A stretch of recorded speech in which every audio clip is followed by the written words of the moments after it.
Tatay, gaano kahirap ang mayroong anak at asawa na may epilepsy? Ay, napakahirap po. Talaga pong, hirap na hirap. Mabuti pa po talaga kung mga walang kapansanan.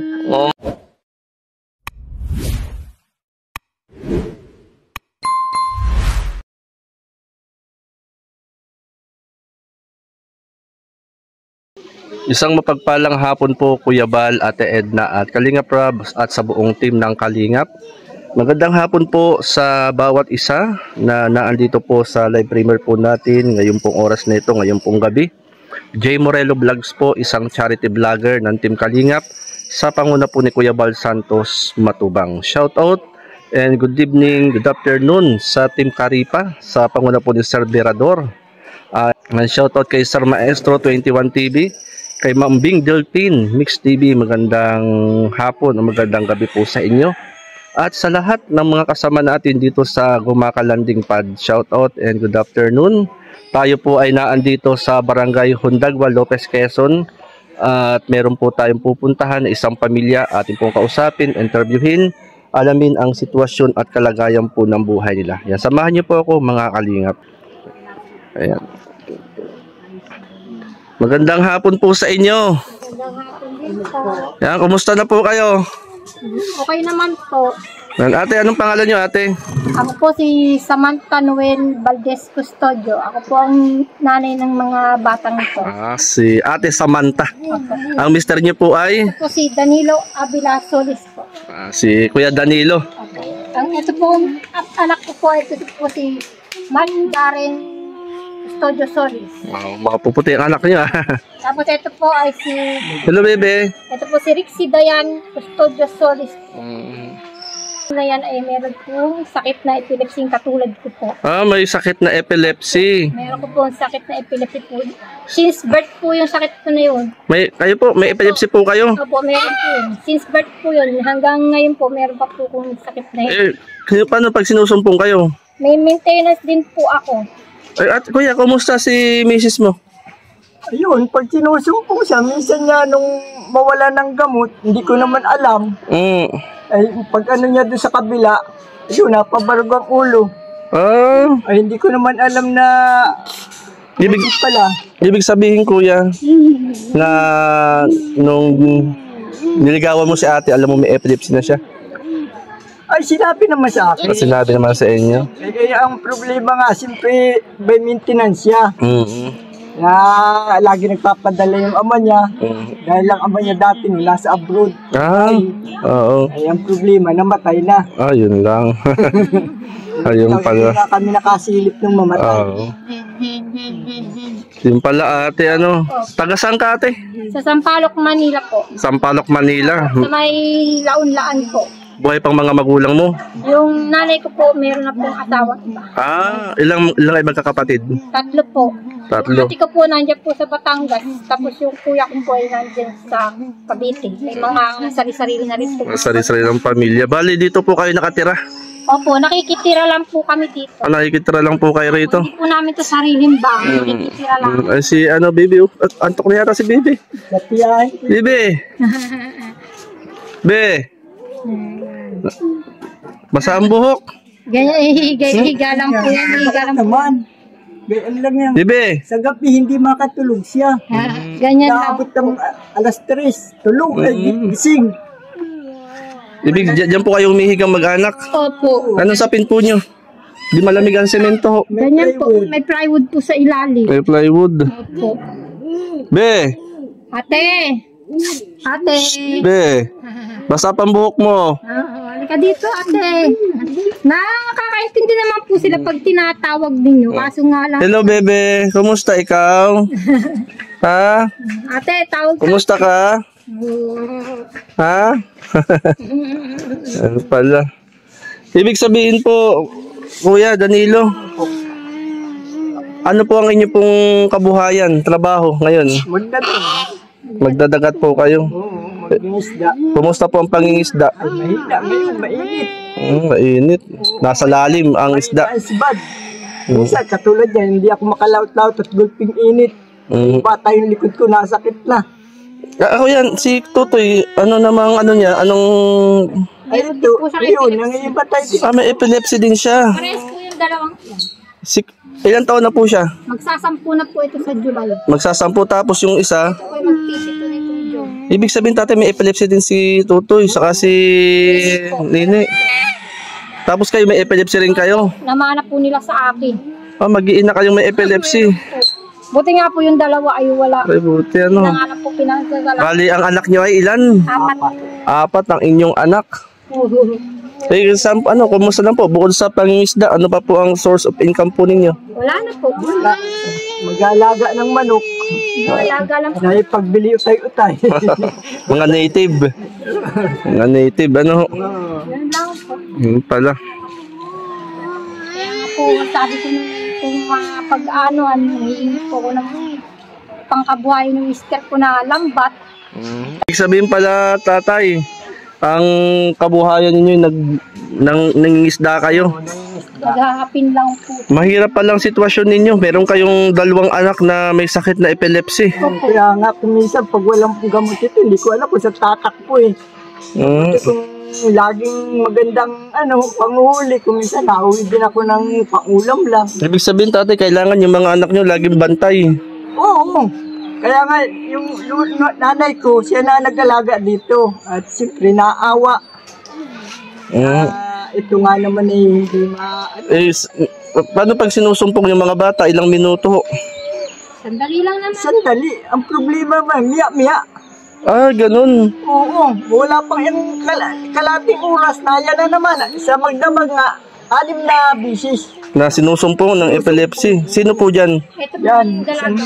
Yan, is it si Tutoy? Ito, Hindi may naman. maintenance na ito. May gamot siya. Napacheck up na namin.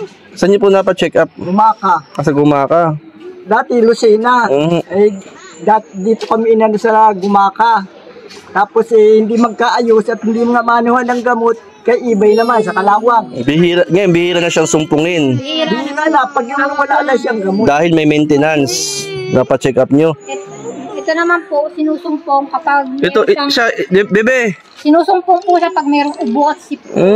Yan po. Siya po yung sinasabi nyo naman na 6 na beses sa magdamag. Opo. Kaya ako'y awang-awa. Grabe. Akala ko talaga nung minsan niya, kami sa purpose, kung ba't hindi kami napasa. Member po ba kayo ng Purpose? Hindi pa nga kami Kami nakakakuha ngayon. Pero member na kayo? Opo. Ay, maganda. Member na kayo. Baka po ngayong June daw po. Kaya ang inasahan ko noong minsan, sabi makakakuha na kami. Hindi ko maano kung bakit hindi kami pinigyan. Malin niyo po, naipon. Maganda, maipon. Natanggal. Maipon yung ano. Papacheck up po nga yun, no, yan. Ito, hindi pa po napapacheck up ito, si Bibi. Opo. Bibi. Ate, Ate, hello ate. Kumusta ka?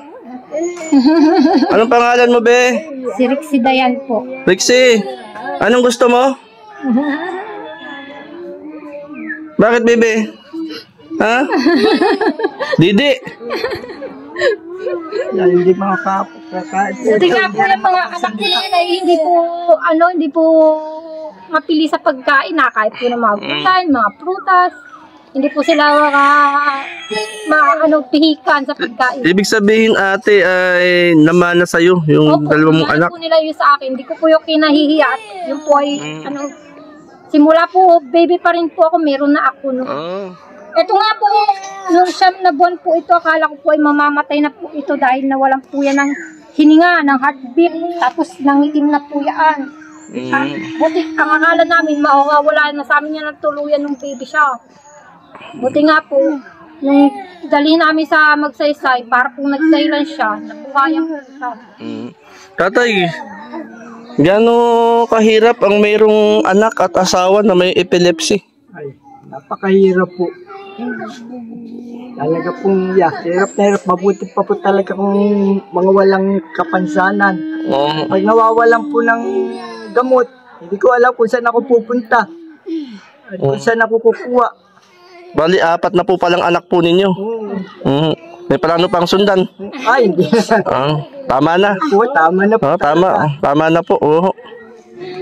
Baga ay ilang lalaki yan? Ito lang po nag-iisa. Tapos 3 babae.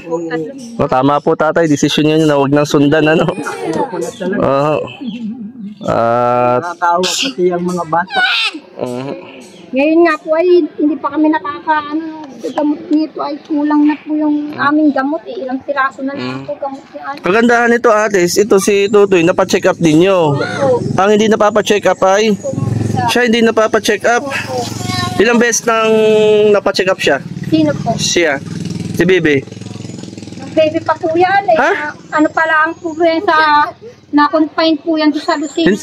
Nung isinilang siya hanggang ngayon, ilang beses siyang napacheck up niyo? Wala pa ho. Siya na-check up nung magkasakit siya, nung himatayin siya, dinala namin na magsaysay. Sa problema nga sa magsaysay, tinaboy kami ng Lucina. Siguro po hindi kaya or walang espesyalista. Oo, pinaano namin bagay yung sa Mount Carmel. Yung ECG po. ECG namin utak. Eh, wala raw namang problema. Normal naman daw. Normal naman daw. Ibig sabihin, hindi pa siya napapacheck up hanggang ngayon. Opo. Yun nga po gusto namin namin ngayon. Bakit kasi nagkatagal yun? Normal daw naman sa nandiyan pa yung niya. Papel. Papel. Anong year po yun? Matagal na po yun. Tagal na. Baka siya mga laang, mga 8 buwan. Opo. Matagal na po yun. Malaking 8 buwan. Anong ni Bibi ho? Ganyan lang po ba talaga siya? Opo, ganyan lang. Ganyan lang siya. Pag wala po siya nararamdaman, hindi naman po siya ganyan. Gandang babae oh. Opo, hindi ko mailabas at madulas siya. Maputi si Bibi oh. Ay, mabigat. Mabigat po talaga. Saan ka, Bibi? Ayan, ako po.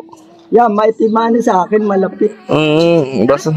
Puti rin po kasi ang asawa ko. Nangitim lang gawa po na nagdaragat. Ang hirap kasi naman sa dagat. Ay, wala ka pa palang panty, hindi ka talaga lalagyan ng panty. Pala. Kumbaga, nangingisda lang po kayo, Pangingisda lang yung kabuhayan. Sira-sira na nga po yung Kayo na pong bahay ito? doon po sa Sa Chay. tiya ko po. Nasa Maynila. Kayo ang pinatitira ho dito. Sila, natulakan. Tapos wala kayong sapin, Wala po. Ay, tuluan niya po yan Nalalamigan itong mga bata. Hindi ko tulamang pangpa-zero. Di talagang bantayin po yung mga anak ninyo, Ba't tayo? Bibi, okay ka lang, Bibi. Aper tayo, aper. Apir daw kay Kuya. Aper. Aper. Ayan.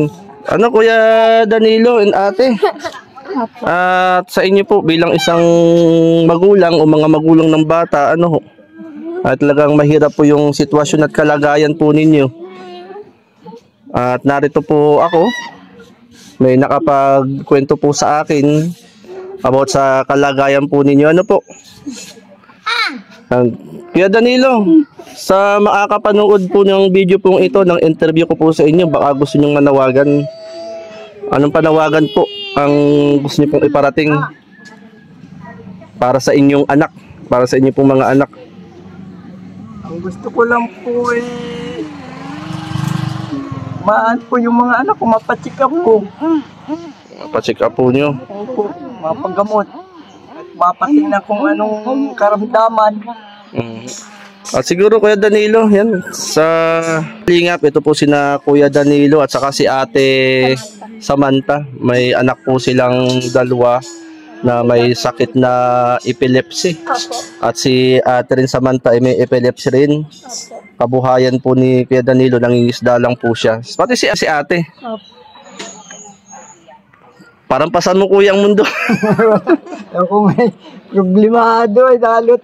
Gaya ng panahon. Sa dagat, walang nasibad, mainit. Hindi ako papangisdang masyado. Ate Samantha, manawagan po kayo sa mga nanonood sa atin po ngayon. Ano po yung panawagan ninyo para sa inyo pong pamilya? Ako po ay nananawagan sa inyo po. Sana po kami po ay matulungan ninyo na mapacheck up ang aking mga anak at mapatignan ng maigi kung ano po dapat gawin sa aking mga anak at sa amin po. At sana po mabigyan niyo po kami ng pangkabuhayan namin na lambat. Ay, lambat, Ayan, kumbaga, mag-iina na may epilepsy. Kami po ay nakikitira lang. Nakikitira lang kayo rito. Kaya yan, kaya Kuya Danilo, sa mga butihing puso na makakapanood po nito, yan, kumatok po tayo sa kanila pong mga puso. At loobin ni Lord, ipuin ni Lord ang puso nila at kayo po ay maabutan kahit kunting tulong. Ano ho? Yan tayo, sige po. Ano po, manawagan po ulit po tayo. Ito naman ay para sa inyong mga anak. Ano ho? Sige po tatay, ano pong masasabi niyo? Magandang hapon po sa inyo. Ako po ay humingi ng kunting tulong po para sa aking mga anak at sa aking trabaho. Gusto ko po sanang Mapa-check up ang mga anak ko. Napakahirap po kasi ng ganitong napapa-check up ang mga anak. Sige po, kuya, ipanalangin natin, ipag-pray natin na may hipuin si Lord na magpabot po ng tulong sa inyo. Ano po? Ipanalangin natin, ate, pag-pray natin at wala namang imposible kay Lord. Yan, po. Sige, ang unang hakbang na gagawin natin ngayong oras na ito ay ang manalangin. Kasi malaki po ang magagawa ng panalangin. At ate, ikaw ba ay handang manalangin? Sige po, tayo po ay manalangin. Atin lang ipikit ang ating mata. Panginoon, dinadalangin ko po ang mag-asawa ni Kuya Danilo at Ate Samantha. Batid mo, Lord, ang kalagayan, sitwasyon ng kailang pamilya, ng kailang mga anak, Panginoon, at ng buong sambahayan. Dalayan ko po, Panginoon, kahabagan mo po ang pamilya pong ito. At pagpalain mo, Lord, ang mga anak nila, bigyan ng kalakasang kagalingan, pawiin ang sakit na epilepsy, Panginoon, sa kanilang mga anak at sa kanya pong may bahay kay Ate Samantha. At sa panawagan nila, Panginoon, dalangin namin, humipo ka po ng puso na ang pamilya ni Kuya Danilo, Panginoon, ay matulungan. Marami pong salamat. Itong aming panalangin hiling in Jesus' name. Amen and amen. Ayan, Kuya Danilo, maraming salamat Ate Samantha. At talagang bantayan pala ang inyong mga anak, bantayan ang inyong mga anak. Kami pang manlabat, lamang ayos din naman. Kuya Danilo at Ate Samantha, sandali lang po, may kukuhain lang po ako dito. Yan, at bigyan po natin sila ng bigas galing kay Tita Inday PB. Yan, Tita Inday PB, marami pong salamat sa bigas na ating ibinabahagi sa mga napupuntahan po natin. Kuhain ko lang po rito. At bigyan natin sila kahit pansaing, mga kalingap.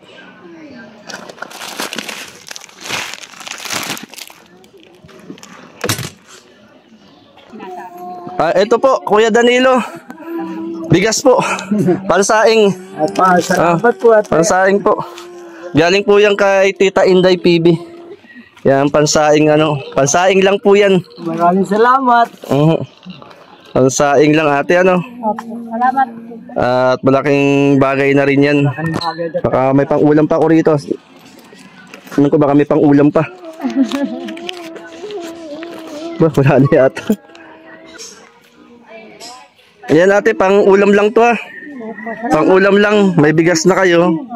Pang-ulam lang yan, konting pang-ulam. At ipanalangin natin na mahipuin si Lord na tumulong po, tumugon sa inyo pong panawagan. Yan, maraming salamat po Salamat. Kuya Jay na lang po. Jay na lang. Ayan po mga kalingap, magandang hapon po sa inyo pong lahat. Nakausap po natin si Kuya Danilo at Ate Samantha, mag-asawa po sila. At merong 4 na anak. At yung 2 pong anak nila po ay may sakit na epilepsy. At yung babae, hindi pa siya napapa-check up. At baka po sa inyo ay pakapal po nito, hipuin ni Lord ang puso. Yan. Baka gusto niyo po silang abutan ng tulong, message lang po kayo sa akin dito sa upload videos ko po. Pwede po rin kayo mag-message sa akin pong Facebook account, J. Nabal Morelo po. Ito naman yung tulong na nais niyo pong ipaabot sa pamilya po ni Kuya Danilo Ate Samantha po ay makakarating po sa kanila. Yan, maraming pong salamat. Shoutout po kay Ambassador Kalingap Jose ng Donsul Sorsogon, Kalingap Tatay Papsi. Shoutout kina Kuya and Ate Mick Agnes Vlog, kina Sister V Considerate, good evening po. Kina Ate Dol Dumondon, kay Tita Inday PB, maraming salamat. At yun din po kina Kuya Bal, Ate Ed at Kalingap Rab at sa buong team po ng Kalingap. Shoutout po. Salamat po mula rito po sa Barangay Hundagwa, Lopez, Quezon. Dito po tayo pumunta. At ang inyong lingkod, Kakalingap, J. Morelo Vlogs po. Yan, marami pong salamat. God bless po mga Kalingap. Minsan sa buhay di mo akalain na merong tulong aakay sa atin, lalo sa mga panahong tayo ay nalubog sa gantong suliranin. Bukas palad bukal sa loob, sibal matubang sa pag